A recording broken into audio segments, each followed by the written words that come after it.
और इरबिल से बड़ी खबर है। इरबिल में एयर डिफेंस अलर्ट, ड्रोन हमलों को नाकाम करने के लिए सीराम सिस्टम अलर्ट किया गया है। संदिग्ध ड्रोन को हवा में ढेर करने के लिए एक्टिवेट किया गया है। जो मैंने अभी आपको बताया था कि इरबिल में सीराम लगा दिया गया है क्योंकि मिसाइल से और ड्रोन से दोनों से अटैक कर रहा है ईरान।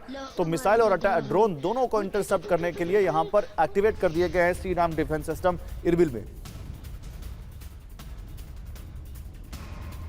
जनरल अस्थाना, देखिए ये निनाद सेठ तो कह रहे हैं कि ये उन्होंने भविष्यवाणी भी कर दी है। दो भविष्यवाणियां की है, एक तो रिपब्लिकन जीतेंगे मिड टर्म इलेक्शन, चलिए वो थोड़ा सा विषयांतर हो जाएगा, अभी उस पर बात नहीं करते हैं। लेकिन क्या आपको भी लगता है कि 3 महीने मिनिमम ये वॉर चलने वाली है, ऐसा ही चलने वाला है, या इंटेंसिटी बढ़ेगी तो एक समय ऐसा आएगा जहां आर्या पार का माहौल हम देखेंगे, आर्या पार का एक समय आ जाएगा ईरान और अमेरिका के बीच?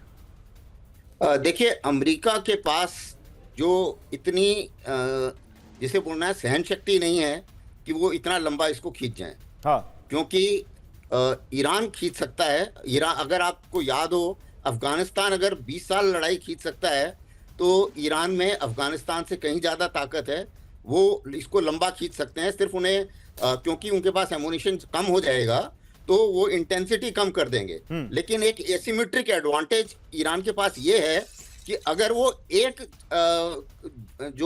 किसी एक जहाज को मार देते हैं, जो मालवाहक जहाज है, तो स्ट्रेट ऑफ हॉर्मुज बंद हो जाता है।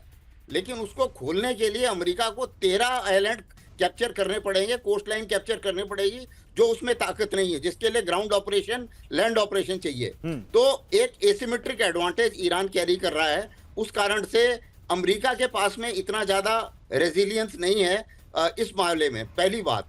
दूसरी चीज, जो मेरे को पैनलिस्ट ने बोला, उन्होंने अपने 2 बातें कही और दोनों में विरोधाभास है। अगर जो मान लीजिए लड़ाई और भड़कती है और पेट्रोल की कीमत 200 पे पहुंच जाती है तो अमेरिकी इकोनॉमी वो नहीं रहेगी जो जिसका वो दावा कर रहे हैं। तो और उसका जो फर्क है वो उनके ऊपर भी पड़ेगा, अमेरिकियों के ऊपर भी पड़ेगा। और उसके बाद में America is the world's number 1 producer of oil. उनको फायदा होगा अगर $80 से ऊपर जाता है, क्योंकि उनका शेल ऑयल है। ऐसा नहीं है। जनरल स्थानक कंप्लीट जनरल कंप्लीट उनको बोलने दीजिए। You have your own time, I don't like this. So let me say whatever I have to say. After that you can keep saying whatever you want. So देखिए, ऐसा है कि वो एक बात हुई। दूसरी चीज ये है कि अभी कई सारे सर्वे हुए, मुझे नहीं पता ये कौन सी किताबें पढ़ रहे हैं, लेकिन अभी बहुत सारे सर्वे हुए हैं और सारे सर्वे में 100% और जो रिजल्ट है वो ये है कि मैक्सिमम अमेरिकी जो है वो लड़ाई नहीं चाहते। वो सब सोचते हैं कि शायद ये लड़ाई जो है, जनरल तो लड़ाई तो ईरानी भी नहीं चाहते। एक सर्वे करवाएगा जो हमने दिखाया जिसमें आधे से ज्यादा, लगभग आधे ईरानी कह रहे हैं कि हमें वॉर नहीं चाहिए, क्योंकि 80% से ज्यादा ईरानी है जिनके पास जो बुनियादी सुविधाएं वो भी नहीं है। लेकिन आपकी बातों का मतलब ये है कि अमेरिका के अंदर इतना पेशेंस नहीं है कि वो 3 महीने तक इसी तरह इस वॉर को खींचेगा। तो डोनाल्ड ट्रंप के अंदर भी उतना पेशेंस नहीं है। और आपकी बात से थोड़ा बहुत तो जो पिछले 40 दिनों में हुआ वो दिखता है। निनाद, आप जनरल स्थाना की बात का जवाब दीजिए, लेकिन मेरा भी यही सवाल है। डोनाल्ड ट्रंप ने आज ही कहा है जॉर्डन में अपने 2 सैनिकों के मारे जाने पर कि नर्क का दरवाजा खोल दो, सेंटकॉम से कहा है। और डोनाल्ड ट्रंप का जो टेम्परामेंट है वो लगता नहीं है, या तो वो डील चाहते हैं या वो डैमेज चाहते हैं।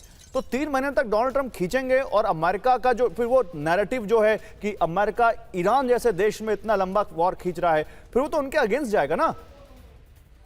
देखिए, महंगा का मैंडेट है कि कहीं पे भी वो अमेरिका वॉर ना लड़े और अमेरिका के ऊपर कॉन्सेंट्रेट करे, उसमें कोई शक नहीं है।